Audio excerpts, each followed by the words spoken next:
नमस्कार, हमारे digital platform पर आपका स्वागत है।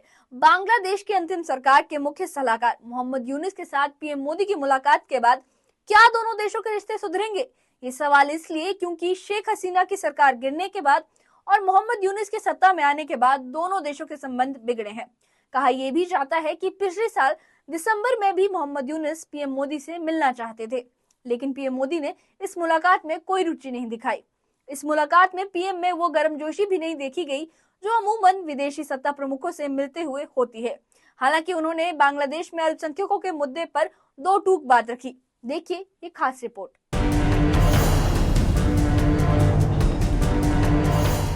बैंकॉक में 4 अप्रैल को प्रधानमंत्री नरेंद्र मोदी और बांग्लादेश के मुख्य सलाहकार मोहम्मद यूनुस की पहली मुलाकात हुई। ये मुलाकात इसलिए भी अहम थी क्योंकि बांग्लादेश में तख्ता पलट के बाद दोनों देशों के रिश्ते तनावपूर्ण हो गए थे।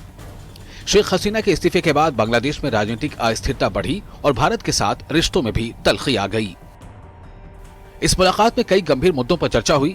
प्रधानमंत्री नरेंद्र मोदी ने बांग्लादेश में हिंदू और अन्य अल्पसंख्यकों पर हो रहे हमलों पर गहरी चिंता जताई और इन्हें रोकने की सख्त मांग की। इसके अलावा सीमा सुरक्षा और अवैध घुसपैठ को लेकर भी भारत ने अपनी आपत्तियां दर्ज कराई। वहीं मोहम्मद यूनुस ने शेख हसीना को भारत से बांग्लादेश को सौंपने की मांग उठाई, जिस पर भारत ने कोई स्पष्ट जवाब नहीं दिया। बैठक के बाद विदेश सचिव विक्रम मिस्त्री ने कहा कि प्रधानमंत्री मोदी ने एक स्थिर, शांतिपूर्ण और लोकतांत्रिक बांग्लादेश के प्रति भारत की प्रतिबद्धता दोहराई। India believed in a people-centric approach to the relationship and highlighted the cooperation between the two countries over a long period of time that has delivered tangible benefits to people in both countries. प्रधानमंत्री नरेंद्र मोदी 2 से 4 अप्रैल तक Thailand की राजधानी Bangkok में BIMSTEC शिखर सम्मेलन में शामिल हुए। इस दौरान उन्होंने क्षेत्रीय सहयोग, कनेक्टिविटी और सुरक्षा जैसे अहम मुद्दों पर चर्चा की। भारत ने बिम्स्टेक देशों को यूपीआई पेमेंट सिस्टम से जोड़ने का प्रस्ताव भी दिया, जिससे क्षेत्रीय व्यापार को बढ़ावा मिलेगा। बैंकॉक की इस मुलाकात ने भारत और बांग्लादेश के रिश्तों में एक नई उम्मीद जगाई है, लेकिन दोनों मुल्कों के बीच तल्खी अभी बाकी है।